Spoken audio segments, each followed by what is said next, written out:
and we've got almost half of the folks who have signed up, which is great. So happy that you've all joined us today. Those of us living and working in the Ottawa region, we honor the peoples and land of the Anishinaabe Algonquin Nation. I'm acknowledging the land on which I am presently sitting as the traditional and unceded territory of the Algonquin Nation. We, of course, honor all First Nations, Inuit, and Métis peoples and their valuable past and present contributions to this land. We've grown accustomed to referring to as Canada. I make this acknowledgement first to bear witness to which people were here first, and to also make clear my respect and gratitude for what those people have made possible for me and many others like me who now call this land home. Administratively, Lori has shared a test of the emergency broadcast system is anticipated for 12:55 p.m. this afternoon. We'll therefore endeavor to conclude before all of our cell phones and other devices start squawking at us. This session is being recorded, and pending Lori's approval and pending the important approval of the PAVRO leadership, I'll be pleased to share the video and other material with all of our participants today. As an introduction, Lori has an extensive skill set and a broad and varied background in volunteer leadership, management, training, education, and writing. In our widening circles of expertise, Lori is definitely someone to have on the team. I sincerely believe her two presentations, one today and a second one in mid-December, will reflect the unique and valuable position she holds in these areas in which many are interested. Please extend a warm welcome to Lori Gotlieb. Thank you, Lori. Thank you. I like that introduction. You need to go on the road with me. Okay. So I'm gonna get this long bio, and all I think is I'm old. I've been around a long time. So thank you. And I kind of, love teaching for PAVRO. These are my peeps. I've been around in the field for a really long time, probably 40 years at this point, almost. Can't believe it. I always am thinking about how we can do things better. So this hour that we're going to spend, I'm going to challenge you a little bit, get you thinking. I want you to be creative. This is my favorite topic. We can do no wrong when we're trying to market volunteers or recruit volunteers. And the fact is, the landscape is forcing us to change how we engage in our communities when it comes to volunteers. Couple of housekeeping things on my end. If you have questions, if you have concerns, if you want to ask a question you think is going to be a little bit longer, feel free to email me. I'm always available. I try to help where I can. I've also given you my website and my podcast, which was my attempt to take some of my content and put it into these little 10-minute news bites. So hopefully you get some content from there.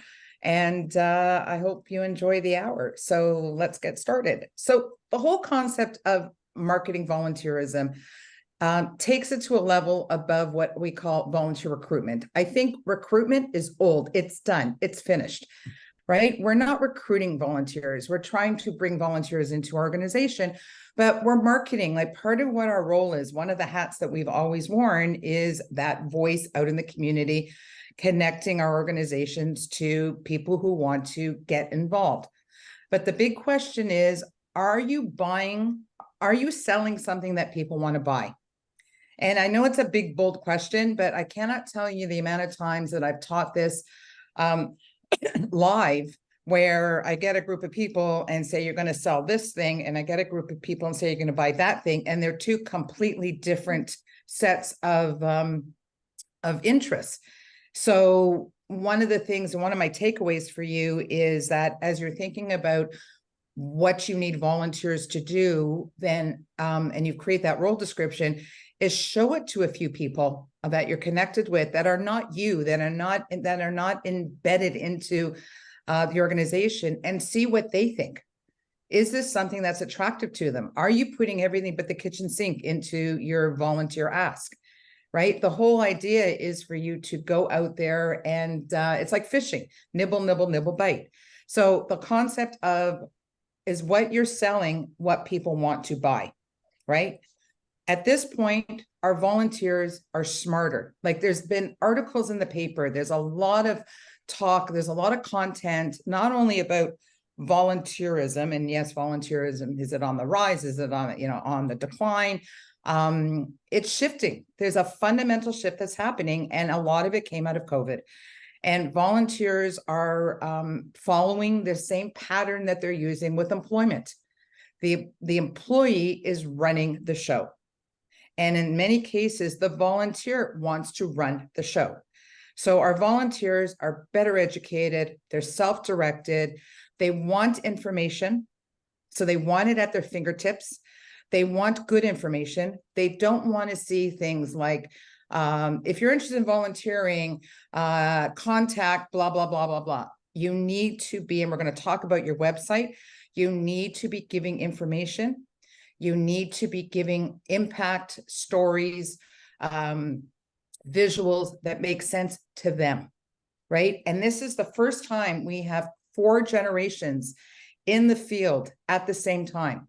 So our messages can't be one size fits all, right? So we are looking at a very different kind of volunteer, and we're looking at some significant trends that are happening, right? So technology is taken over, not only on how we communicate with each other, like here I am in Toronto teaching, all over the province, but also how we're meeting each other, how we can educate, how we can market. So technology is big and getting bigger. And as nonprofit organizations, we are way behind, even at the point of when you get off this workshop. And again, challenge number 2 to you, go look at your website. I've checked some websites out, and I can tell you that volunteer stuff is buried, right? It is buried deep. So you want to make sure that you that your website is your face, and we'll talk about that. Volunteers want short-term. They want project-based. I'm not saying they're not going to stay, but putting things or as part of your marketing saying we're looking for a 1-year commitment, really? Are we? Does it really make a difference? If they're not going to be happy, are they going to stay anyhow? So we want to remove barriers, but we know that volunteers are looking for project-based. We know that they want short-term, that they may stay on, but they don't want to commit at the beginning to something that's long-term. They're very strategic into what their motivations are. And the only way to find that out is to have those conversations. We are definitely looking at volunteers who have transferable skills and are highly skilled now. We have a huge population that is retiring, but not leaving. So they're leaving their jobs, but they're not leaving their ability and their interest of being involved. And that is a huge low-hanging fruit for us. But we need to figure out what we do in our organizations to attract that. We need to look at how technology is going to support our volunteers. So not just the recruitment side of things, but can we move training to online? Can we make it easier for volunteers to start the process and continue with us through the life cycle of their volunteer work by using technology? And the fact is, volunteers are rethinking their commitments.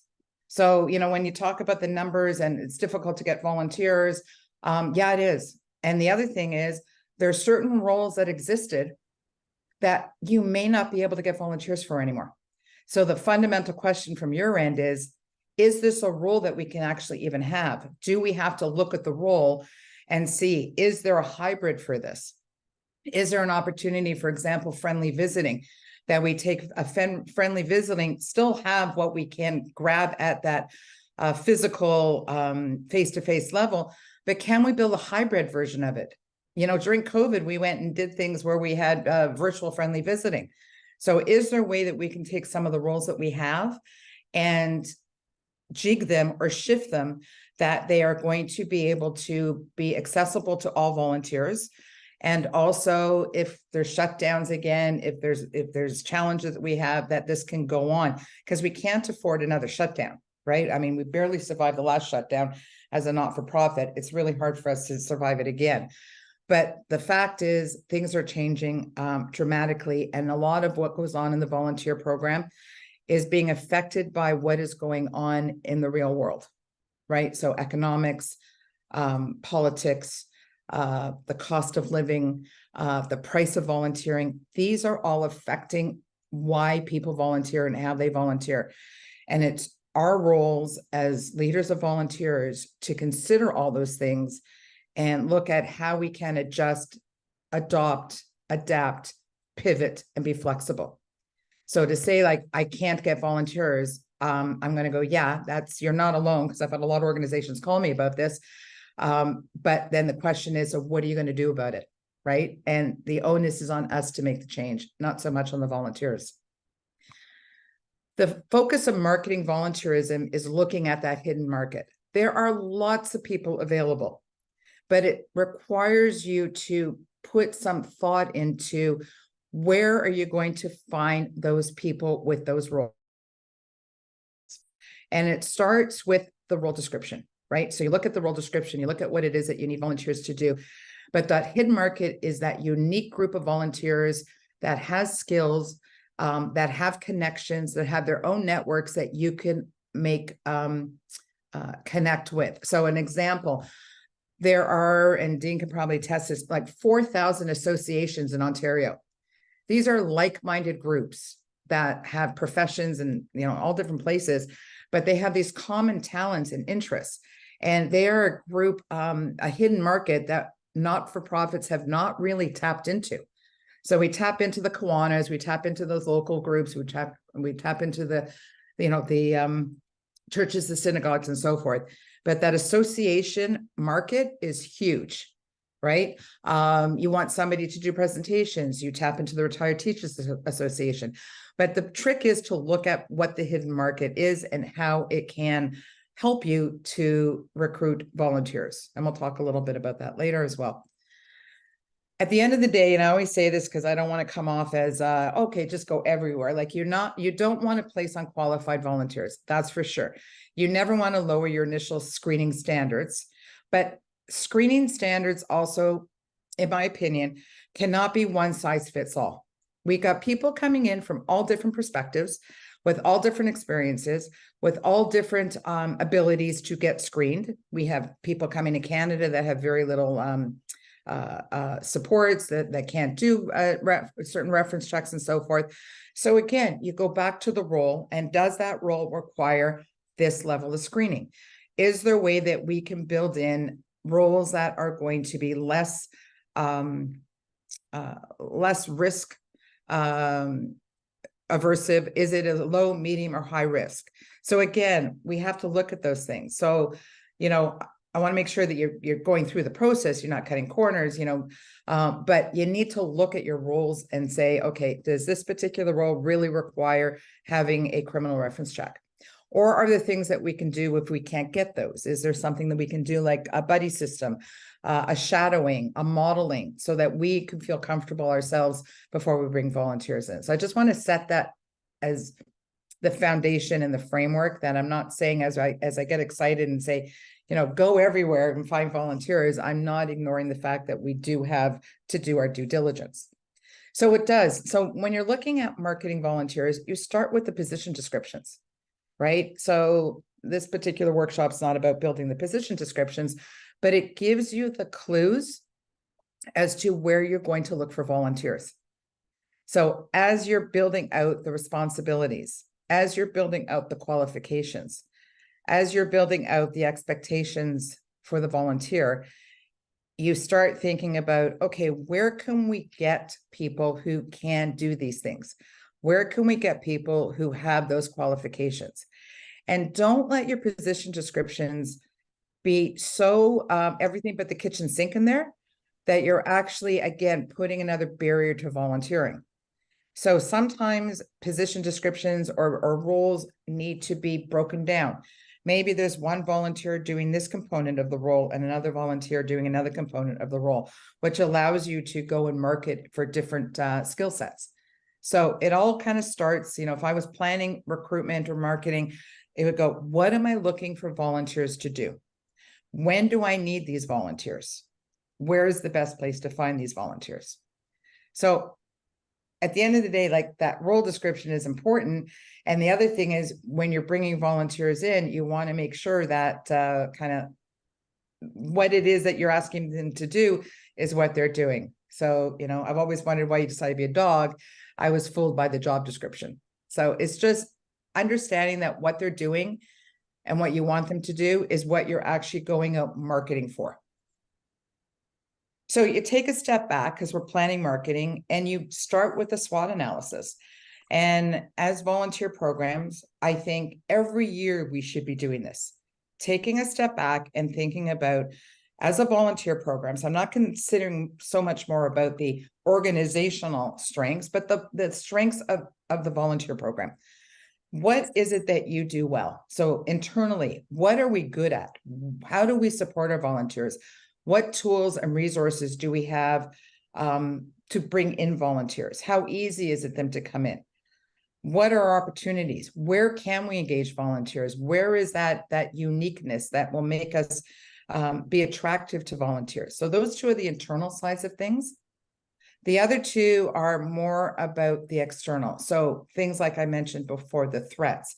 We can't control the cost of living. We can't control the cost of gas. We can't control the fact that people are unemployed and have to shift where they used to come in to do volunteer work. They now have to be home with their children. There are things that we cannot control. The question is, can we turn some of these things into opportunities, right? And areas that we're weak in, do we still do that? So like I said, there's been certain roles that we've lost over the past few years are very, very difficult to get volunteers in. Are you putting the effort in for very little return on investment? Is there an opportunity to find roles that will be of more interest to volunteers, but also help your organization in a different way? Can we hybrid some of the roles that we have? So I talked about this a little bit. In terms of slides, sometimes I kind of talk before I actually get into the slides. I'll give you this. But this is really what I was talking about, is the external stuff. So there's stuff going around, whether in your local community, whether provincially, whether nationally, that is driving our business. So on a positive side, technology is driving our business in a positive way. On a social side, I think social media and so forth is a positive opportunity for us to get to places that we couldn't get to before. Right. And we need to embrace those two areas to be successful when it comes to marketing volunteers. Economically and politically, things are shifting, right? And in some cases, for some organizations, it's a asset of what's going on. And in some, it's a huge threat, right? So individually, you need to kind of know where you stand before you start going out marketing volunteers, because like I said, you could be running upriver with a lot of effort for very little return on investment. So you start by creating a plan, right? The work plan is, what are the goals? So what does the year look like? What do we need volunteers for? So we know we have an event here. We know we have an event there. We know that when our opportune times are, we want students. We know when we're supposed to be reaching out to students. You're not reaching out to students in September. You're not reaching out to students in June. The best time is before holidays, so October, November. And then depending on the students, like universities, going after them in May is a no-go. So I don't know who's on the call. Those seasoned administrators and volunteers know all this. New volunteer coordinators may not know that. There's opportune times. You don't hit them during exams, and you don't hit them in May. So you got short windows to go after them. So you want to create the goals for recruitment and marketing. Who is your audience? So who do you want to go after? And like I said, my focus on this is target marketing, right? Going where you would find the skills and the people most abundant. So what is the best strategy to do this? Is it connecting and networking? Is it social media, which we're all really bad at? Is it building out your website? Is it things like going into, especially in small rural communities, doing displays, doing, active presentations? You guys know that. I don't know that. I know that there's been a shift. I don't think there's a lot of return on investment on displays, volunteer displays. Presentations are great for passing on knowledge, but not great for getting volunteers. And then understanding, what you're going to do, and then evaluating it. We don't evaluate our marketing plans. We don't really look at how successful were we. When was the last time you looked at the clicks at your volunteer page of your website, right? It tells you volumes. So looking at things like that are really, really important to see whether the information you have even on your website is something that people are actually clicking into. Before you go and you market, again, just going to put some highlights on some things. Who can do the role? Who is the best person to do the role? So again, you are proactively looking for volunteers. You're not reactively responding to people to come in. If you have no problems getting volunteers, that's great. But most organizations are not, do not have that ability. And if you have no issues, then you should be looking at organizations that you can help out. But who can do the role? What does the ideal volunteer look like? Then what is the message you want to send to them? And nowadays we're talking about impact. So there's a lot of material out there. There's a lot of articles out there. Impact, numbers, stories, visuals. These speak volumes. You put a picture of a group of volunteers doing something, and I'm not talking about, and I apologize for those that do this, that stock photo stuff. I don't love it, right? Because everybody sees it. Like, be genuine. But those pictures tell volumes. Things like infographics tell volumes. And therefore, you can remove some of the verbiage that you've been putting in, saying, this is what volunteers can do for us. Become part of our community and make an impact on.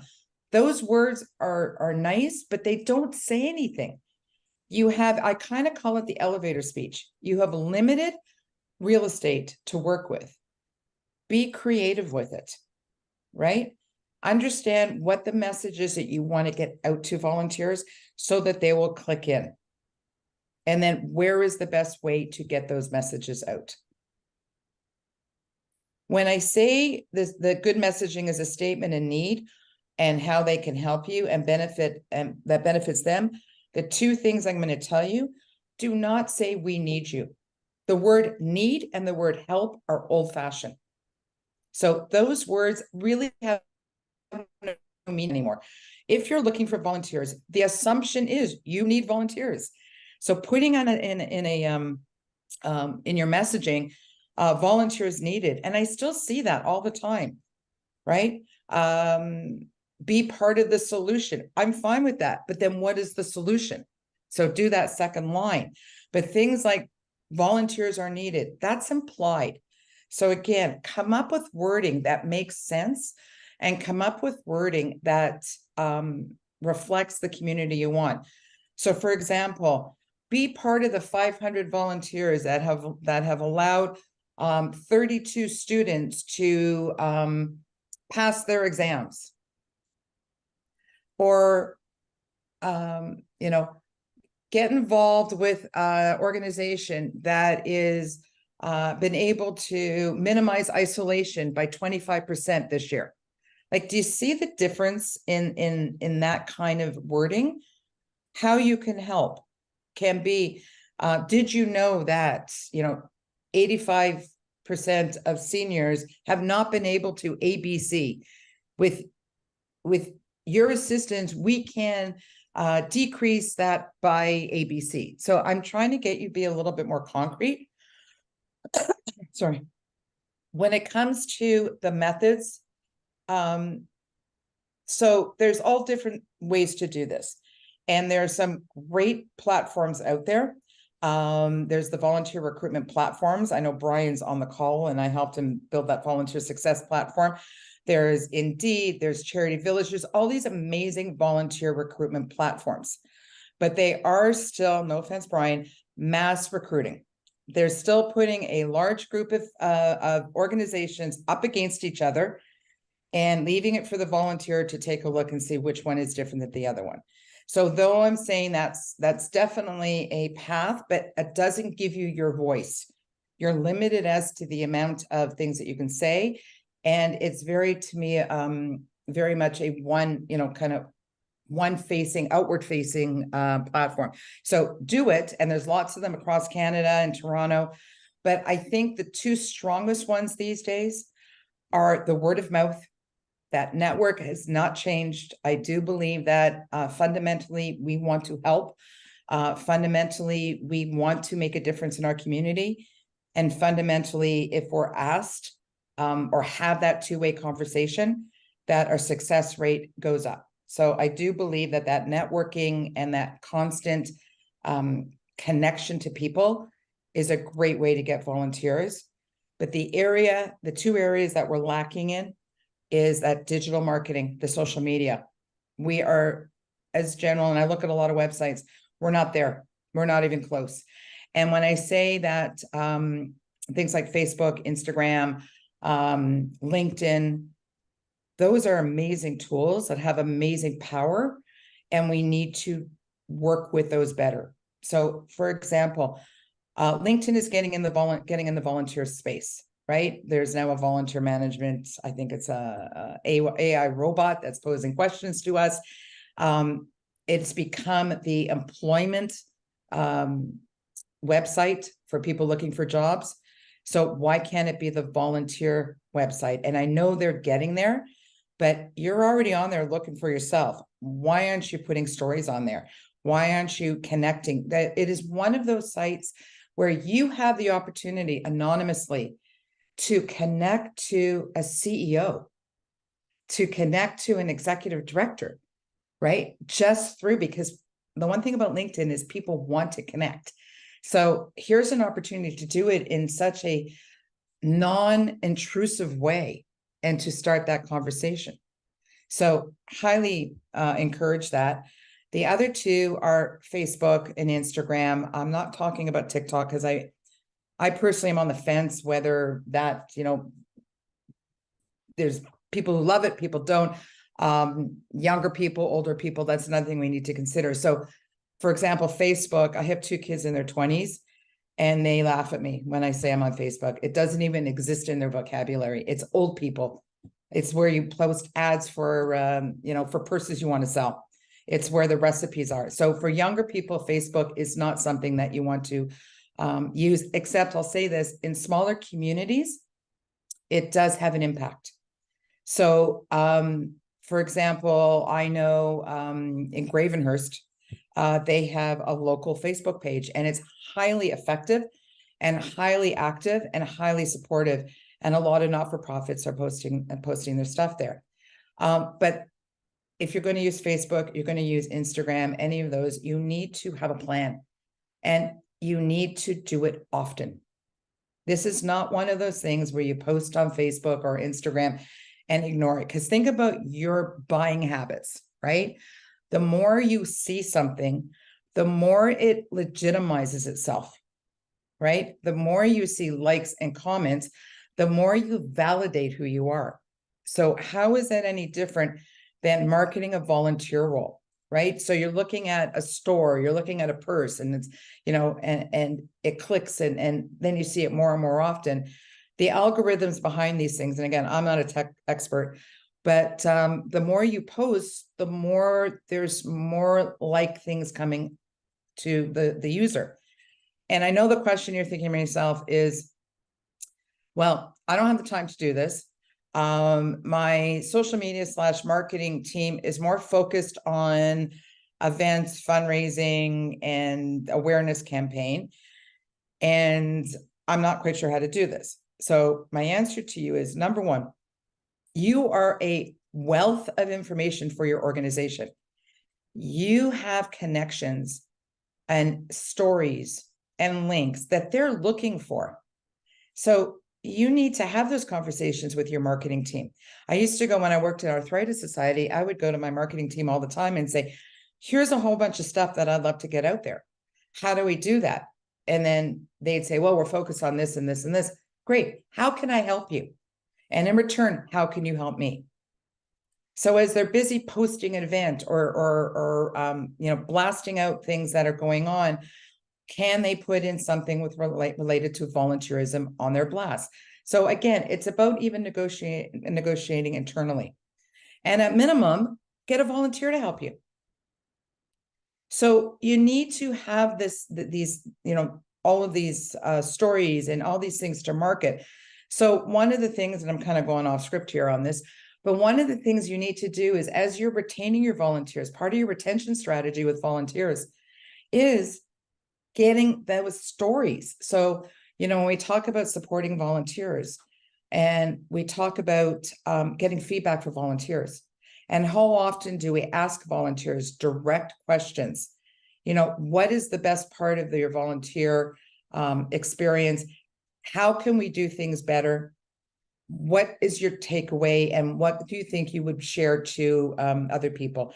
And get that content, right? Whether it's anonymously or whether people are willing to share their pictures or their names, that doesn't matter to me. I don't think having a name on something is relevant or irrelevant. It's getting the stories and getting that impact, right?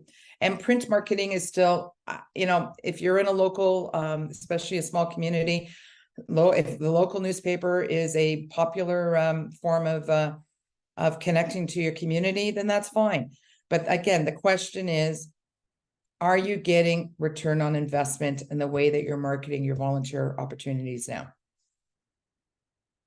So, like I said to you before, we're looking at both internal, right? What it is that we want, what are our objectives, what are our goals, what are our strategy? And then we have to look at what's going on out there. So what's going on right this second may not be the same what's going on 6 months from now. So you're always looking at marketing. It's not something that you just do off the side of your desk. It really has to be a focused effort.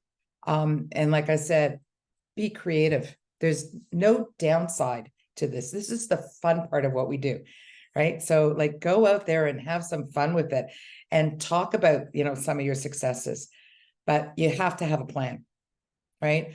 And you have to, like I said, create roles that are not only reflective of what's going on here, but if you're not providing opportunities for virtual or minimum hybrid, you're going to struggle, because that is where we're heading.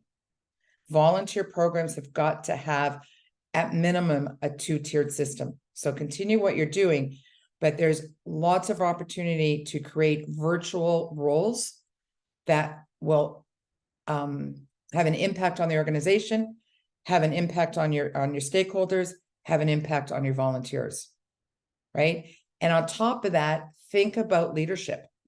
As you're marketing volunteerism, think about, can you talk about leadership opportunities? Because that's what volunteers are looking for. So maybe they start here, but there's an opportunity to go here. So you want to be able to provide these as well, right? So it's not just, these are the 10 things we're looking for volunteers to do. Okay, you have those 10 things, but what's all the noise around those 10 things? Where else can you get volunteers involved, right? And though this is not a presentation on, what happens next, but having those conversations with the volunteers, the interview, which to me is more of a discussion, that's where some of that stuff starts to come out, right? So marketing 101 is the 5 Ps. So anybody who's taken an MBA course or business course, this is really the basics. What are you selling, right? Who are you exchanging it with? What do you want them to know? What's the cost to them? And where are they doing the volunteer work? So think about this like a chocolate bar, Hershey's chocolate bar. What are you offering? What are you selling? Are you selling the chocolate? Are you selling the experience? Are you selling, in some cases, it's that 10-minute peace of mind as those bubbles pop into your mouth. It has nothing to do with food. It's about experiences, right? So you need to take the time to figure that out. And you don't need to do this alone. Like, ask people, ask your friends, ask your colleagues, ask your suppliers, ask people, like, what is your take on volunteering, this particular volunteer role? Or show them the role description and say, why would you volunteer here? What is it about what the words on this page that make you want to volunteer? Or what is it in the words on this page that you don't want to volunteer? And get those answers, because we're embedded in it. And as long as we're embedded in it, sometimes we don't see what is the tree through the forest or the forest through the trees.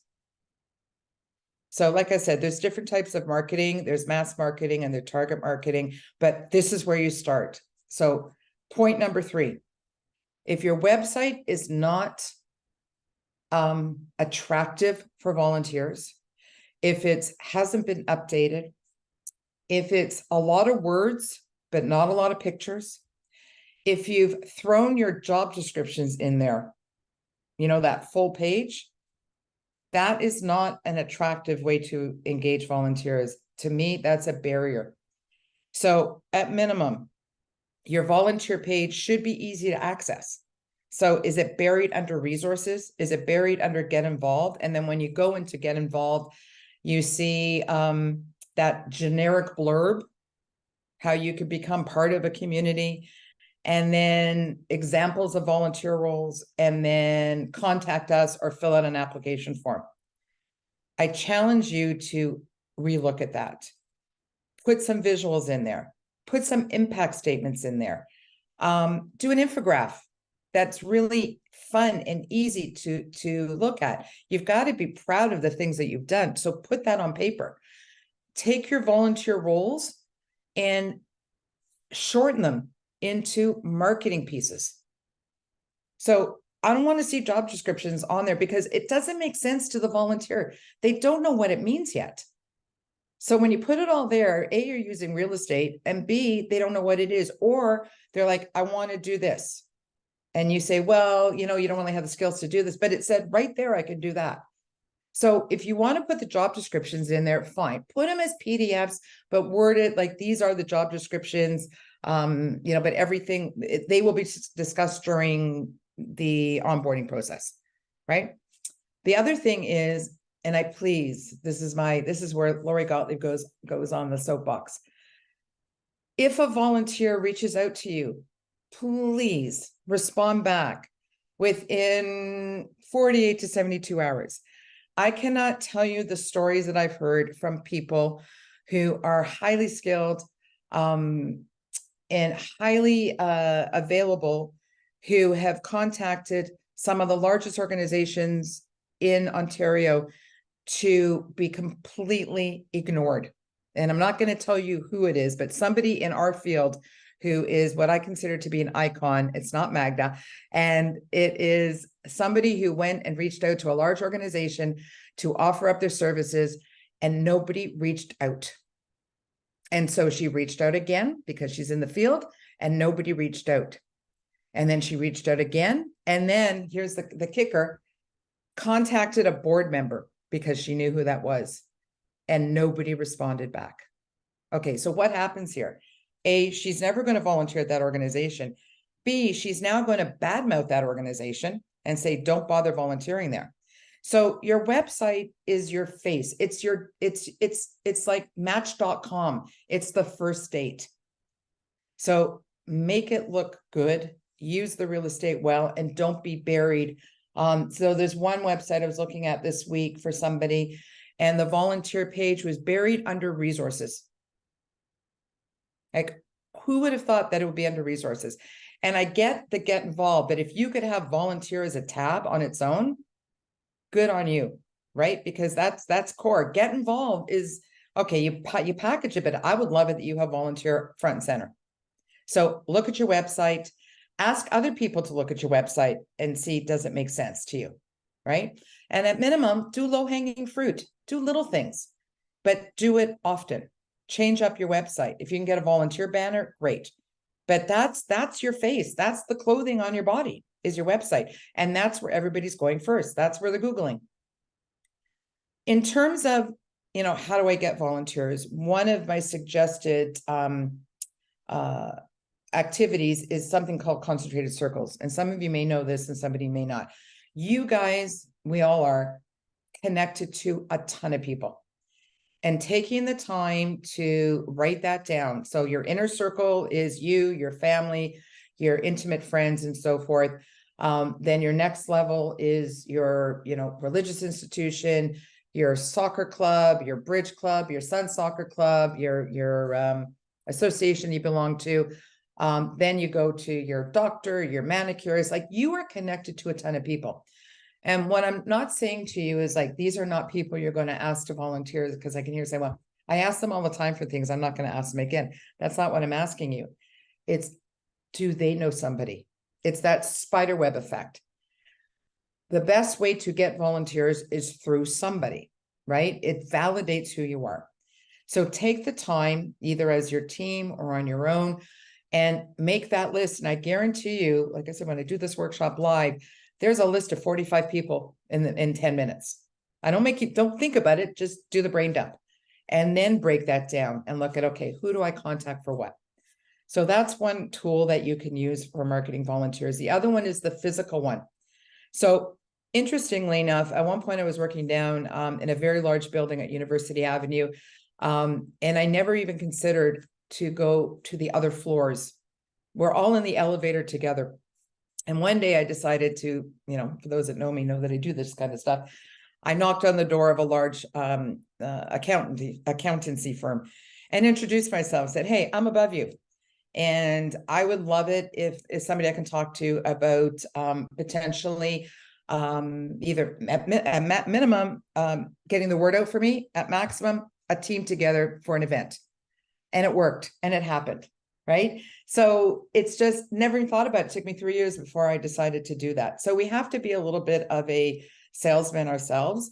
One point I was in an elevator and some guy was talking about needing to volunteer, and I turned to him and I said, oh, you're in the wrong elevator, buddy.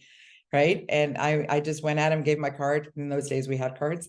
So it's just that kind of stuff. When you're driving to work, and you drive by every single day, you're driving by a manufacturing plant, go in there and introduce yourself. Right. That's the fun part of what we do. We talked a little bit about that. So in terms of target marketing, I'm just conscious of time. Couple of things I want to pull out there. Link quickly. So if somebody does reach out to you or you're in that conversation, you've got to move quick, right? You cannot put it, if you've put it out there and somebody has emailed you back, my worst faux pas is that dead space. So you need to respond back. You're having a dialogue. You need to continue the dialogue quickly.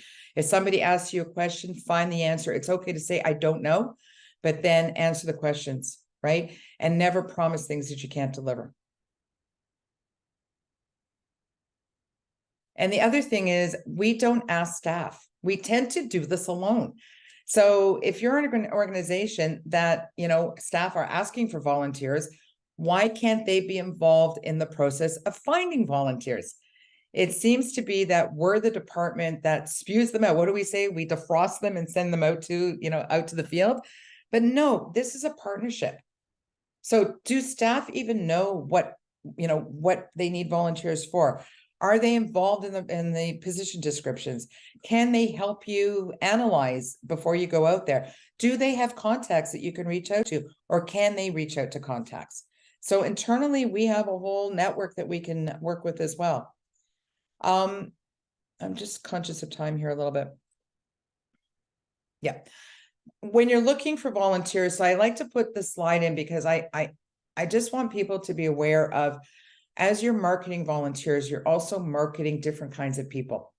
And I find that understanding certain personalities and how they fit into roles is also important too, because you don't want to have too many of this, or depending on the role. So I think everybody here knows like the David McClellan motivational factors, and people who are like affiliators. Those are the ones that want to volunteer for the social aspects of things. They're the ones that even when it comes to volunteering or marketing volunteers, they're more connected to that face-to-face recruitment versus like, so the volunteer displays, going to speakers, they connect more to that than people who are like achievement volunteers are the ones that are probably online looking for the volunteer opportunities. And really, like, that's where focus when it comes to looking for volunteer work. And that's your focus when it comes to marketing out there. And the power people are your people of influence. And when you're marketing those roles, it's really important to try and go face to face. When I say face to face, have that conversation, because you want to make sure you're getting the right person in the right role there. So those are those people, like, you're having that conversation through LinkedIn. So even different kind of personalities are attracted to different kinds of modes of recruitment. Katie, I'm just conscious of time. In terms of, there's a couple of things I wanted to highlight. So boomer volunteers, this is our largest group of volunteers right now. So as you know, through COVID, it was the largest mass retirement over the last 3 or 4 years. And they really still want to be involved, and they want to be able to support a cause they believe in. And that's why I said to you, your website, the social media, having that target recruitment concept of being able to tell your story, because these are the people that are looking for, why would I volunteer for you, right? They're not looking to learn new skills. They're not looking to get new experience. They're looking to share skills and feel like they're going to make an impact, right? And these people need to be the boomers, and I'm throwing myself in there. They need to be engaged, right? So you need to make sure that you're checking in with them, that they feel like they're having rewarding experience. And again, another workshop, but you're recognizing them in a way that's meaningful to them, because I'm going to tell you that recognition is a form of recruitment. And I'm using the word recruitment.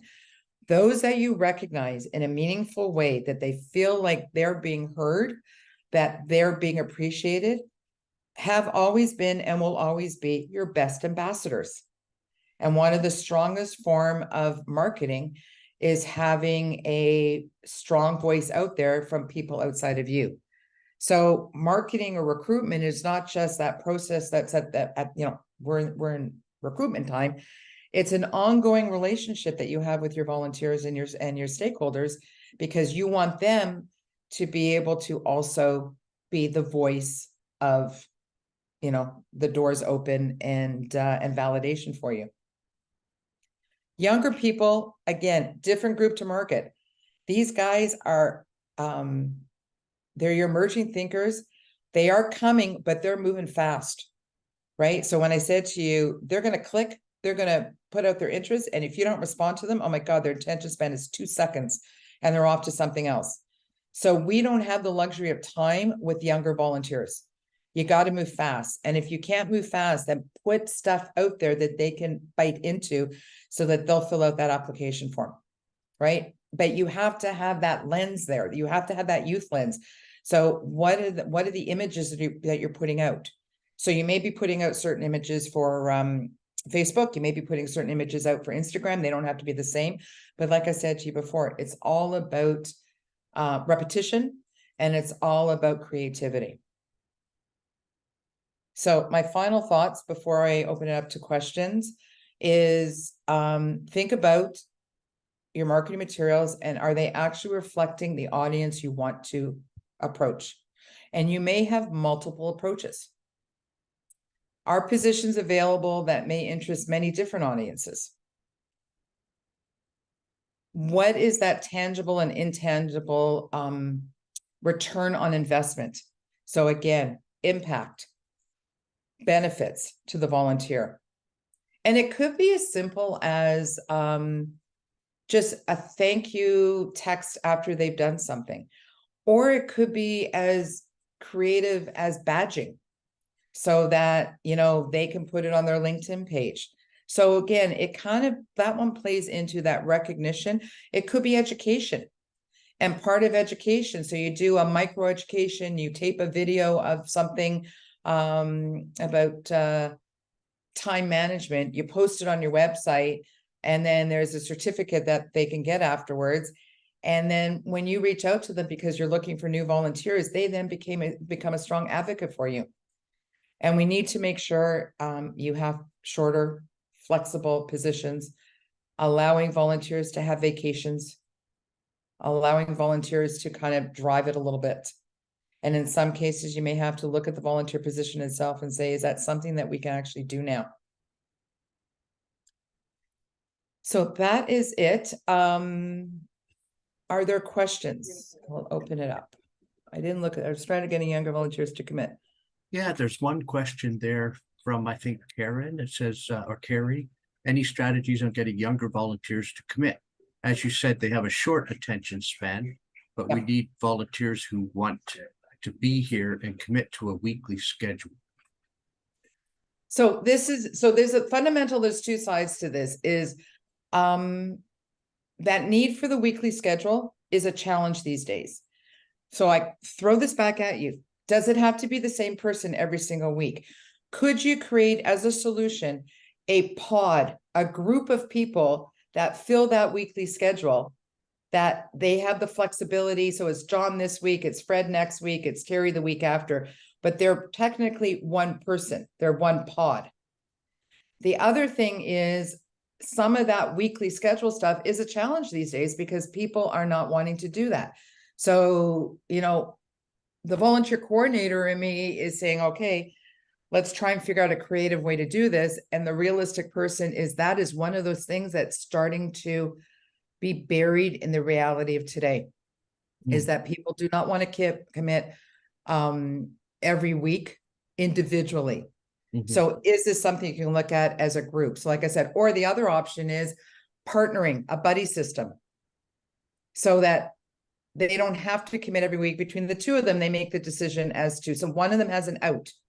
So it could be two people doing one role.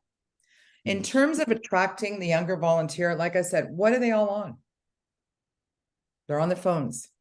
So social media is key to getting the younger volunteers. And I'm not talking about the school endorsed system. The other option is going to things, especially with the university and college group, going to the clubs. So the university clubs, where they connect together through the year. And the other option is professors. So not the university itself, because that's just this monolith right now, but finding a professor that's teaching a class, reaching out to them. And you're going to go, well, how am I going to do that? Go on LinkedIn. See if you can find them. And then connect and say, I'm looking for somebody or a bunch of people. They love connecting their students to things.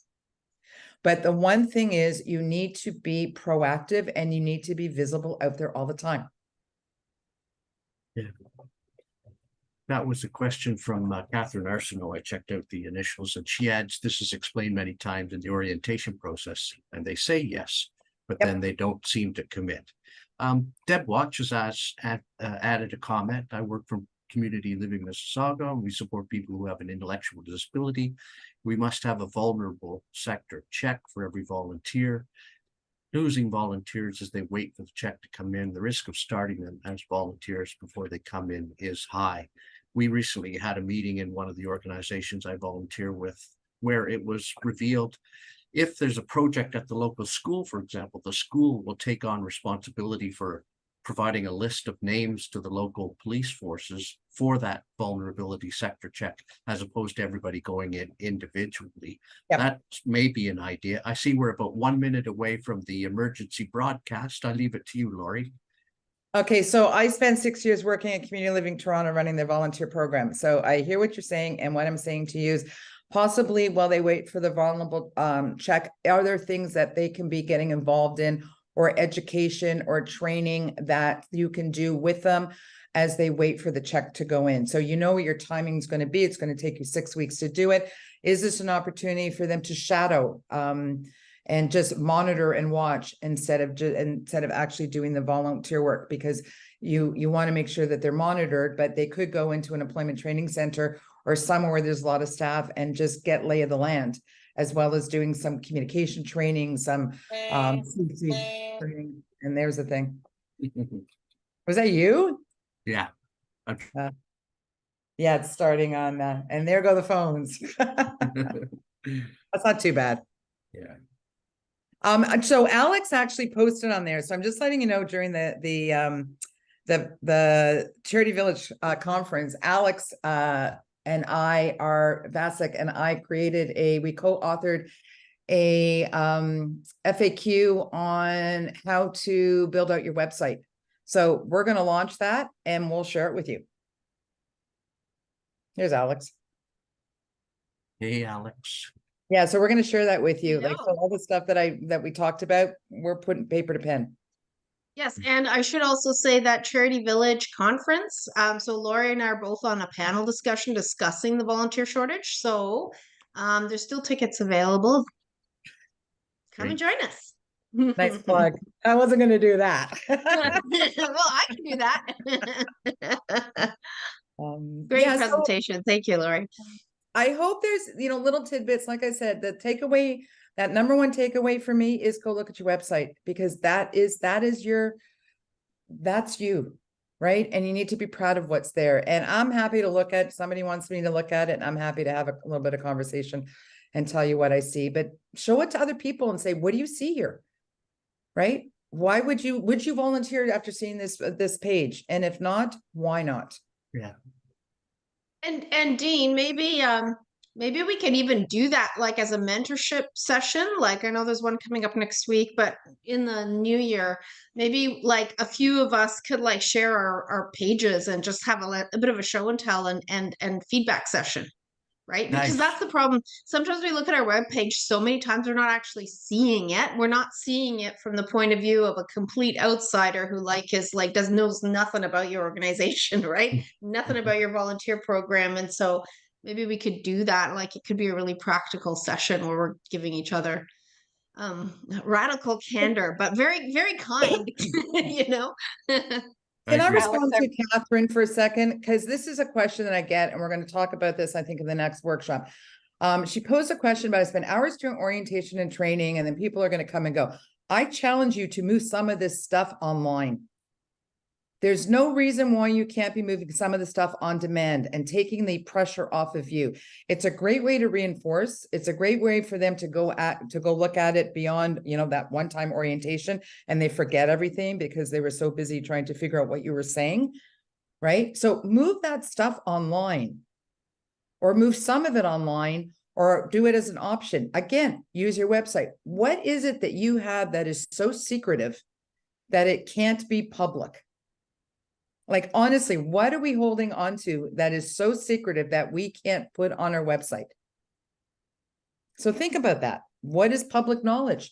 I get your policies and procedures may be something you don't, but can you not put a handbook? I don't know. Everybody's at different perspectives, but there's no reason why you can't videotape an orientation and send it out as a link. And then you're going to go, well, how do I know that we did this? There's a test afterwards. There has to be a certain amount of trust. So anyhow, just suggestions. Yeah. But that's where we're moving, and that's where we have to move. Anyhow, thank you very much. I think I'm right at 1 o'clock. Yeah, I think that is all the questions we have. I just wanted to say thank you, Lori, for the presentation. One of the things that's really resonated with me was this idea that some of the wording or rhetoric or discourse we use is so outdated, like the word recruitment. I had a discussion with my own group and I said, try and look for the word volunteer in everything we say and do on our website and in public, and you won't find it. You'll find the only word that's there is membership. Well, that doesn't work anymore. You need to talk about volunteers. And there were other excellent examples where you gave us an idea where we could do a better job with the messaging that we send out there. Thank you so much, Lori, and thank you everybody for joining us. Thanks for the help, Alex, and everybody else. See you in a few weeks indeed. Bye-bye. Bye, everybody. Nice to see you all.